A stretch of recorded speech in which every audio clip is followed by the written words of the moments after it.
Thank you, Gerald, for the introduction. I am Thomas Zwaenepoel, founder, technical director, and owner of the Belgian-based company CloudPiling. For those who don't know, CloudPiling is a software provider for deep foundation contractors, soil investigation companies, and engineering consultants. And today I want to present you one of the approaches we use on a daily basis. But before going into practice, I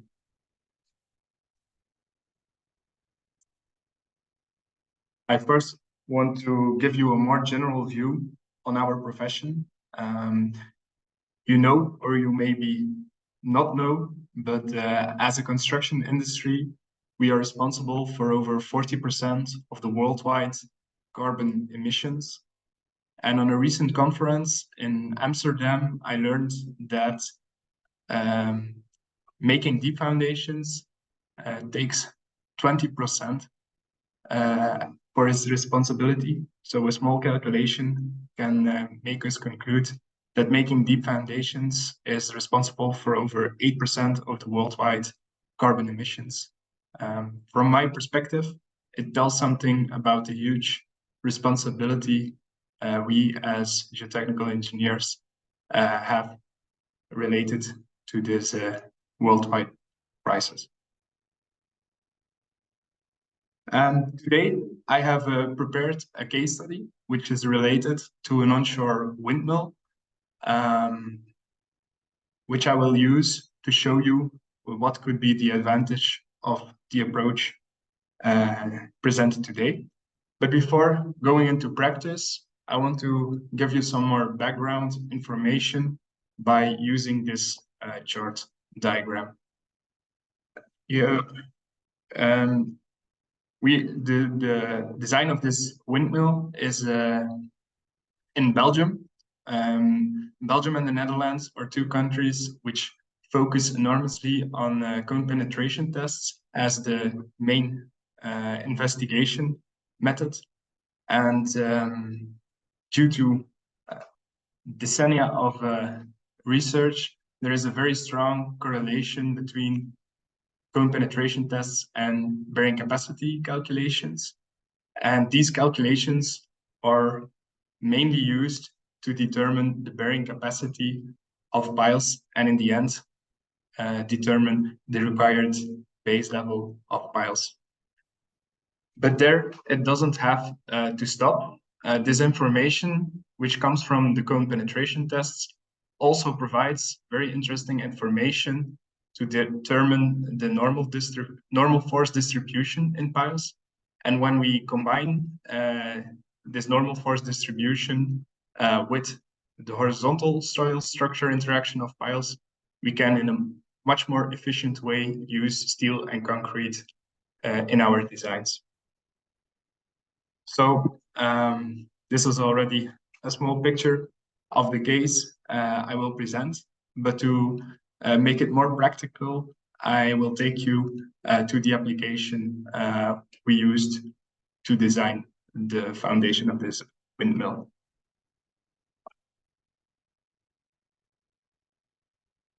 So the case we are talking about is located near a canal in Belgium, the Albert Canal. And at the location, there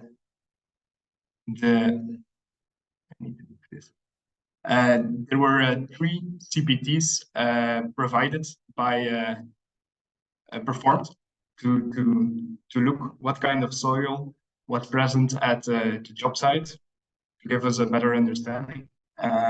As you see, what is the case at the job site? We have some soft, medium dense soil layers at the top with a soft clay layer between them. And from a depth of about 8-9 meters in this case, we have a very hard sand. Due to the appearance of this hard, dense sand layer, the contractor chose to work with Kelly piles. So yeah, here we have another impression about the soil conditions. So quite homogeneous with a clay layer in the top, which is a little bit varying in position between the different CPTs. What's specific for the design of windmills? That is, you mostly have a wide range of load combinations which should be taken by the onshore windmill. We talk about pressure, but also tension, horizontal forces, settlement calculations, which should be checked.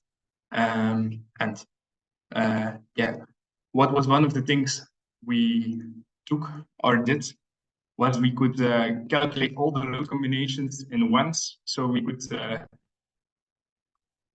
take all the results in one operation to the detailed design. And this is what you see here. As I already told you, the contractor chose to create Kelly piles. And then we foresaw an input form with all the dimensions possible for this for the creation of these Kelly piles, which means the diameter of the pile, the reinforcement, and so on. And this gave us the advantage to, in one operation, based on the current penetration test, determine, as already mentioned, the required base level of these piles, but also vertical and horizontal soil pressures, water pressures, and displacement of the pile. Not only horizontal displacement, which are caused by the horizontal forces, but also settlement, vertical settlements, and this for each of the load combinations that should be considered. And what is the advantage of calculating pile settlement in function of the depth of the pile, combining it with also horizontal displacement and rotation angle in function of the depth of the pile for each load combination, is that we get a very detailed output of normal force distribution, shift force distribution, and bending moment distribution in the depth of the pile. And by taking this to the detailed design, we could, in a very strict way, optimize the reinforcements. So what is the case here? For this Kelly pile, diameter 750 millimeters, you have to see it like this. So we have a main reinforcement over the entire, which runs over the entire pile. And at the top of the pile, we placed extra reinforcements. So we have two structural zones. And the red dots are the occurring normal force and bending moments in the pile. So by working in an integrated way, we can, in a very detailed way, include the red dots within the minimum blue area or capacity diagram, which results in the minimum amount of reinforcement needed to take these forces. And in the end, translated into required quantities of material. The purpose is, because of the way everything was structured, we could immediately repeat this exercise for different diameters of Kelly piles. And in the end, I get an overview of what would be the required amounts of concrete and steel. By doing this, we can, in a quick way, get an overview of what are the material consequences of certain choices within the design, and in the end, translate it into the carbon footprint of each alternative to decide which one of these alternatives is the one with the lowest carbon emission footprint. I will now go back to my PowerPoint to give you a better understanding of what it means related to the carbon emissions.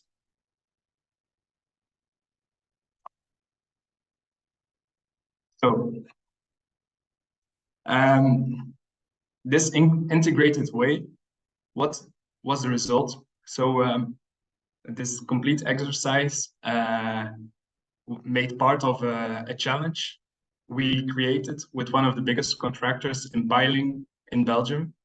The Belgian contractor, they prepared also a design, and the result of their exercise was that they would work with Kelly piles 880, and that they needed 512 kilograms of steel per pile. Thomas, before you yeah put your PowerPoint in presentation mode, then we can see. Yeah.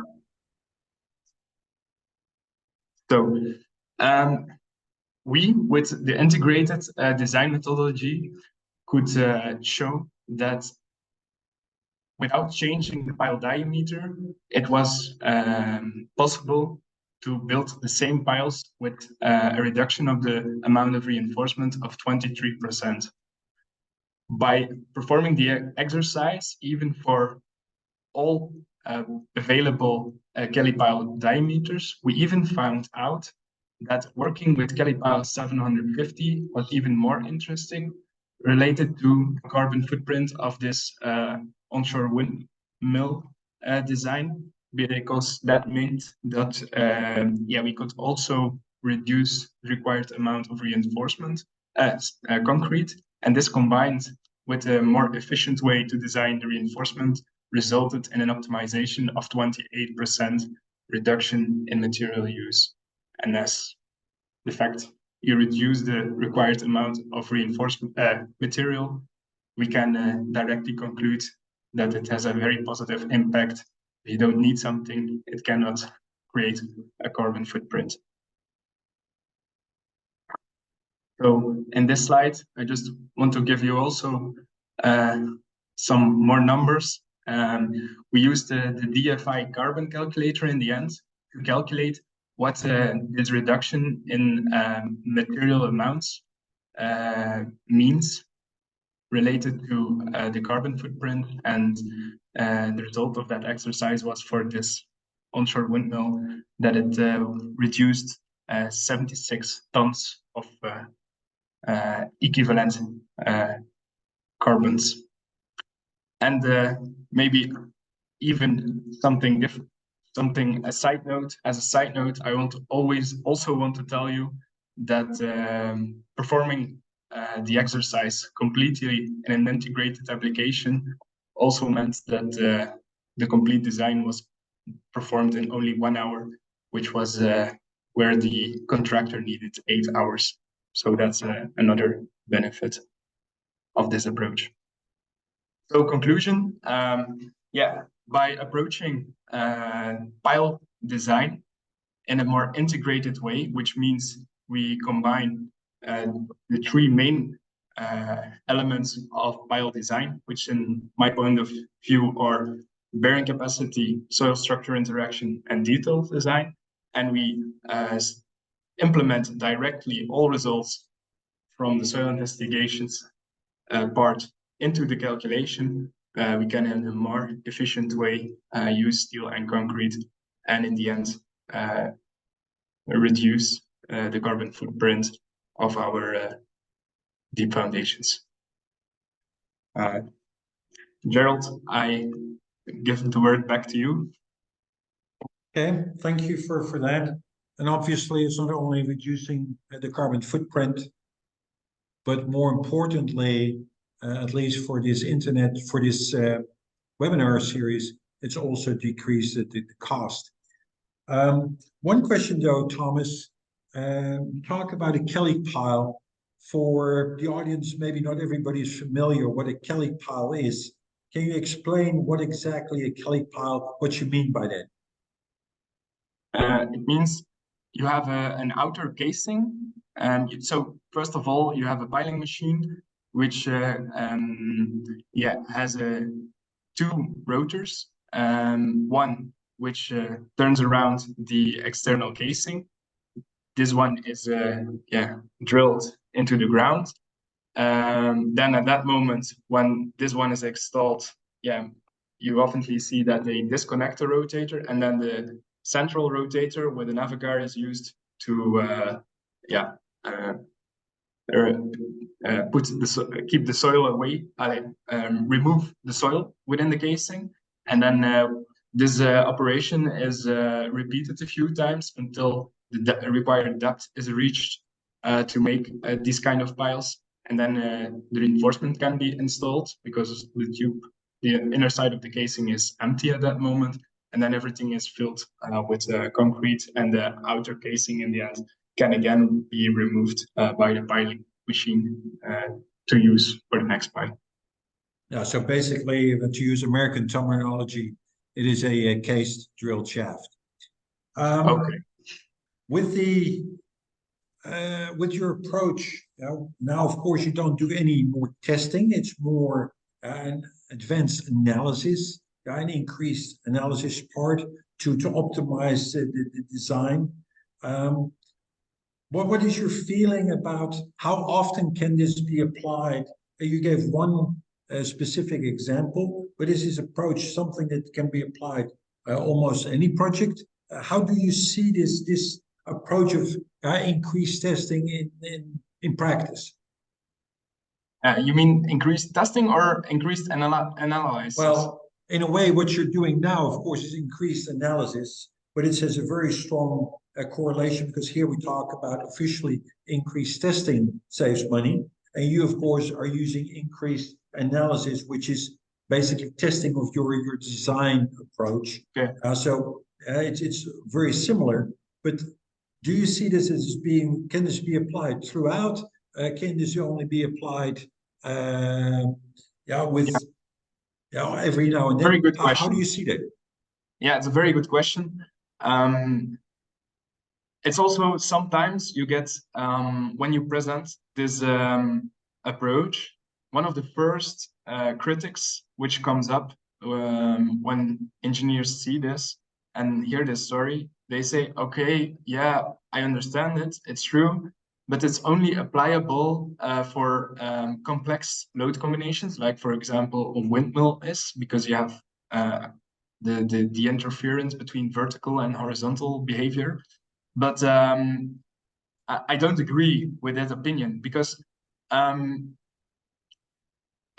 more calculation or analyze power providing to an engineer may not lead to only using it to calculate deep foundations or apply it on the same concepts as in the past. What do I mean with that? That is that you see a lot of smaller residential buildings where the civil engineer who constructs the upper structure, he focuses on the vertical loads which apply on the piles, and there it stops the story, and then the design of the piles is simplified to a bearing capacity calculation. I think this way of working is the result of the amount of calculation power engineers had in the past. But it doesn't mean that the concept should be that piles only can take vertical loads.